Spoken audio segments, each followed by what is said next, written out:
എന്നുള്ള സ്ട്രക്ചർ വരില്ല, വേറൊരു സ്ട്രക്ചർ വരും എൻ്റെ കയ്യിൽ. അതെൻ്റെ ഒരു ഒറിജിനൽ സ്റ്റാമ്പായിട്ട് മാറ്റാൻ എനിക്ക് പറ്റിയാൽ ഞാൻ വിജയിച്ചു. ഇതാണ് സംഭവം. ഈ വ്യത്യാസവും എന്നെ ബാധിച്ചിട്ടുണ്ട്. അതൊക്കെ ചേർന്നിട്ട് ഞാൻ കവിത എഴുതിയപ്പോഴും എൻ്റെ മീറ്ററിൻ്റെ വ്യത്യാസം ഉണ്ടായിട്ടുണ്ടെന്ന് തോന്നുന്നു. നമ്മുടെ സ്ക്രിപ്റ്റുകളൊക്കെ പറയുന്നതനുസരിച്ച് അതേ വ്യത്യാസം പാട്ട് എഴുതുമ്പോൾ വരാൻ തുടങ്ങി. ഞാൻ ഒട്ടും ആലോചിച്ചിട്ട് ചെയ്തതല്ല. പിന്നെ എനിക്ക് ഈ മതചിഹ്നങ്ങളുടെ വാക്കുകൾ ഉപയോഗിക്കാൻ എനിക്ക് അറിഞ്ഞൂടെ, എൻ്റെ ഉള്ളിൽ നിന്ന് വരില്ല.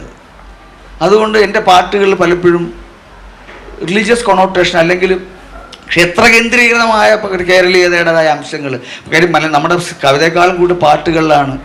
മറ്റേ എന്ത് വന്നാലും അമ്പലം ചുറ്റുന്നതെന്ന് വരുവേ എൻ്റെ അടുത്ത്. അങ്ങനത്തെ ഒരു ഘടന എനിക്ക് വരില്ല. അതെ, ഇറനെടുത്തുകൊണ്ട് അമ്പലം ചുറ്റുന്ന നിലാവാണേ. അല്ല, നല്ല വരികയാണ്, ഗംഭീരം വരികയാണ് കാവ. വെൺമുകിലാണ്, മേഘമാണ്, ശരിയാണ്, വെൺമുകിലാണ്, നിലാവല്ല. അപ്പോൾ അങ്ങനെയുള്ള ചില അഡ്വാൻറ്റേജുകൾ എൻ്റെ പാട്ടിനെ നിങ്ങൾ പറയുന്നുള്ള സക്സസ്ഫുൾ ആക്കിയതായി ഉള്ളൊരു ധാരണ ഉണ്ടാകുന്നത് അങ്ങനെയാണ്.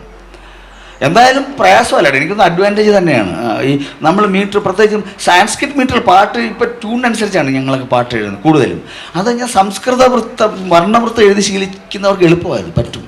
കാരണം വർണ്ണവൃത്തത്തിൻ്റെ പ്രത്യേകത ഓരോ വർണ്ണവും പാലിക്കണം കൃത്യമായിട്ട്.